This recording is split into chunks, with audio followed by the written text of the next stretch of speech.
Last call! It's last call at the Rainbow. It's 1:45 a.m. The lights come on, signaling that the party's over. Or is it? Maybe there's a way for the party to go on forever. Is it true? Can the party really go on forever? It's totally possible in Hollywood, especially if you've had a bit of fame.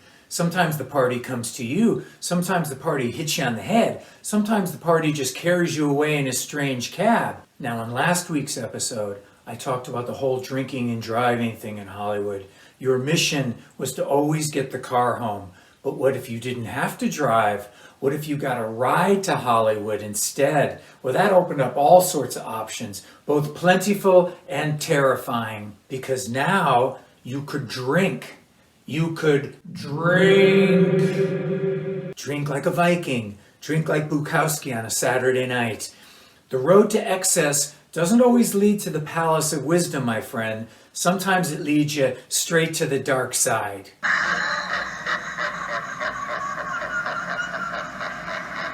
One night, I went out with a friend of mine and his girlfriend to the Rainbow. Drinks were had, drinks were spilled, a good time, and then all of a sudden 1:45 came about. Off you go to the parking lot. Girls sizing up guys, guys sizing up girls, like a fucking meat market. Broke dick musicians over here. Willing female participants over here. Tourists fresh off the bus right here. And of course, yours truly in the middle, ready to party Viking style.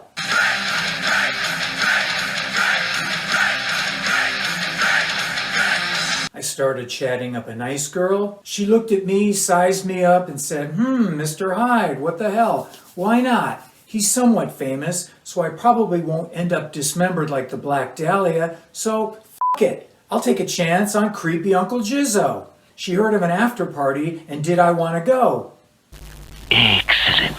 With beer goggles firmly placed, I jumped into the strange cab with the strange girl and launched myself into the great unknown. Again, thank you, alcohol, for suppressing my common sense. The cab is racing, the landscape of Hollywood is flying by, the lights, euphoria takes over. You're in a kayak, going downstream, no oar, no direction, you're bumping into rocks, but you don't care. The fickle finger of fate, once again, is taking you in a strange direction. Off you go, you dumb My date then pulls out what looked to be a sandwich baggie full of cocaine and starts snorting noisily. Snort, snort, sniff, cough, cough, cough, laugh, laugh, laugh. She's talking a mile a minute. The car is racing. She hands me the baggie of coke and she says, do you want some?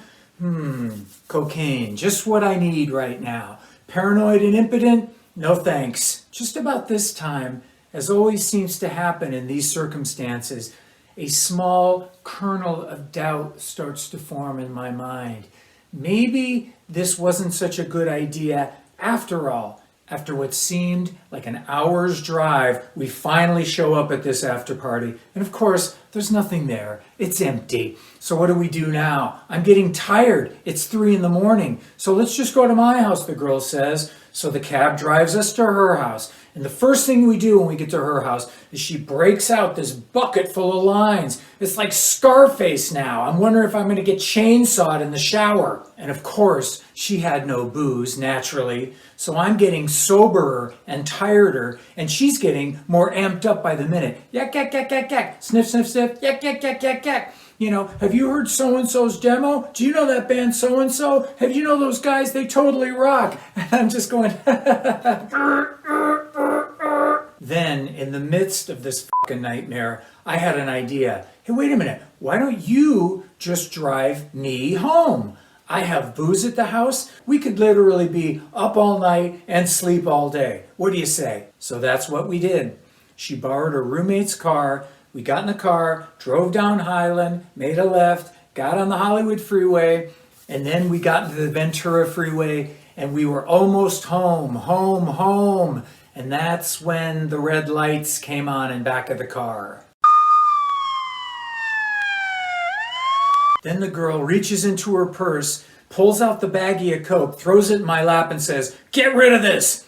Of course she brought the blow. Of course she did. So I didn't know what to do. So I opened up the baggie and I tipped the Coke over and I poured it all over the floor, the carpet, and started mashing it with my boot to get rid of it. We pull off the freeway. We pull into this Chevron station, followed by the cops. They get out of the car. They walk to her window. She rolls down the window. She starts talking to him. And at first, I'm thinking things are going okay. She's coherent. She's not slurring her words. She's not really drunk. She's just coked out of her fucking gourd. And then she broke the cardinal rule. She started to argue with the cops. What are you doing? I haven't done anything wrong. Why are you pulling me over? Blah, blah, blah. I'm watching her just crucify us. And then another cop comes to my side of the car. So I'm talking with that cop back and forth. And this cop looks at me and he kind of laughs and he goes, you don't even know this girl, do you? Then they got her out of the car. She started to get combative. She started to swing at the cops. They handcuff her and they put her in the car. Now she's in the police car, handcuffed, and she's screaming at me from the car. I can hear her. Stupid fucking son of a bitch, you fucking asshole, you fucking kid, I told you not to fucking pay, you goddamn fucking piece of shit. Then one of the cops actually asked if I needed a cab.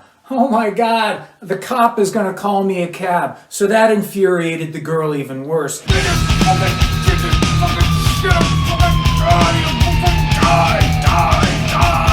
Then one of the cops who was searching the car walks up to me with the empty bag of cocaine and he says, "Is this yours?" "It's not mine." "Well, is it hers?" "It's not mine." I mean, I didn't want to ruin the girl's evening even more with a nice little felony charge, but I also didn't want to take the rap for the cocaine that truly wasn't mine. So I basically I ad-libbed. I said, "Look, I don't know this girl. It's a roommate's car. I'm just trying to get home. Yada, yada, yada." I'm singing and I'm dancing. And the cop looks at me for about a split second and he goes, "Okay, you're cut loose." It was about that time that the magical cab just pulled up and the door opened.